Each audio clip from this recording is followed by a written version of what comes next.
বাজারে এঁচোড় নেমে গেছে। আর ওই একঘেয়ে ফুলকপি বাঁধাকপির থেকে এবার কিছুদিনের জন্যে হলেও ছুটি মিলবে হয়তো। হ্যাঁ জানি, কিছুদিন পরে এই এঁচোড়টাও বড্ড বিরক্তিকর হয়ে উঠবে।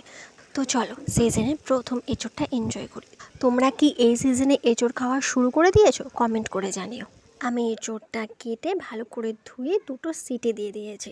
আমি এখানে নুন হলুদ বা তেল কিছুই অ্যাড করিনি, জাস্ট নর্মালি জলে সিদ্ধ করে নিয়েছি। ওটার ভিডিও করতে ভুলে গেছিলাম। তো চলো, আমি এখানে একটা তেজপাতা, 2টো শুকনো লঙ্কা, একটা থেতো করা এলাচ আর এক টুকরো দারচিনি নিয়েছি ফোড়নের জন্য।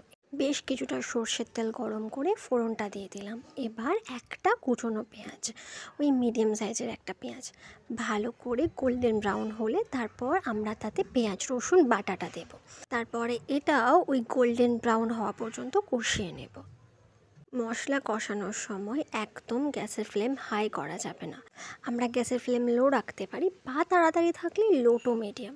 তারপর তাতে আদা বাটা দেব, আবারও কিছুক্ষণ কষিয়ে নেব।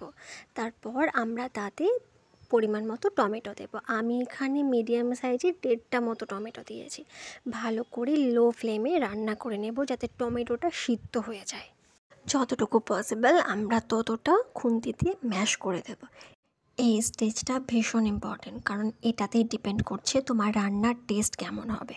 তো চলো গাছ পাঠার জন্য একটা মশলা প্রিপেয়ার করি। 1/2 চামচ হলুদ, 2 চামচ মতো জিরে গুঁড়ো, 1 চামচ ধনে গুঁড়ো আর ওই 1 চামচ মতো সবজি মশলা, ওই 1/2 চামচের একটু বেশি চিনি আর পরিমাণ মতো জল দিয়ে একটা মিক্সচার বানিয়ে নেব। সরি, অ্যাকচুয়ালি কাশ্মীরি লঙ্কার গুঁড়োটা দিতে ভুলে গেছিলাম। এবার আমরা মশলার পেস্টটা দিয়ে দেব। এখনও রান্নাটা আমরা লো ফ্লেমে করব। আস্তে আস্তে মশলাটা বেশ কিছুক্ষণ সময় নিয়ে কষিয়ে নেব। তারপর 2টো চেরা কাঁচা লঙ্কা দিয়ে আরও কিছুক্ষণ কষিয়ে নেব। এই যে মশলা থেকে তেল ছাড়তে শুরু করেছে, এবার তাতে মশলার বাটি ধোয়া জলটা অ্যাড করব। তারপর আরেকটু নাড়িয়ে, হ্যাঁ তোমরা চাইলে পাঁঠাও অ্যাড করতে পারো, যাই হোক আমি এখানে গাছ পাঁঠা অ্যাড করলাম। তারপর পরিমাণ মতো নুন দিয়ে মিডিয়াম টু হাই ফ্লেমে কনস্ট্যান্টলি নাড়তে নাড়তে আমরা এটাকে কষিয়ে নেব। হ্যাঁ যেমনভাবে মাংস কষাও। হ্যাঁ, হয়তো এখানে আমরা জলটা অ্যাড করেই দিতে পারতাম, কিন্তু আমরা যদি এটাকে বেশ কিছুক্ষণ কষিয়ে নিই তাহলে ট্রাস্ট মি, এর টেস্টটা অনেক বেশি এনহ্যান্স হয়ে যায়। হ্যাঁ, যারা এঁচোড় খেতে পছন্দ করে না, এই রেসিপিটা দেখলে ডেফিনেটলি তারাও এঁচোড় খাওয়া শুরু করবে। যাই হোক, নিজের প্রশংসাটা আর করলাম না। বাই দ্য ওয়ে, এঁচোড় কষার ডান।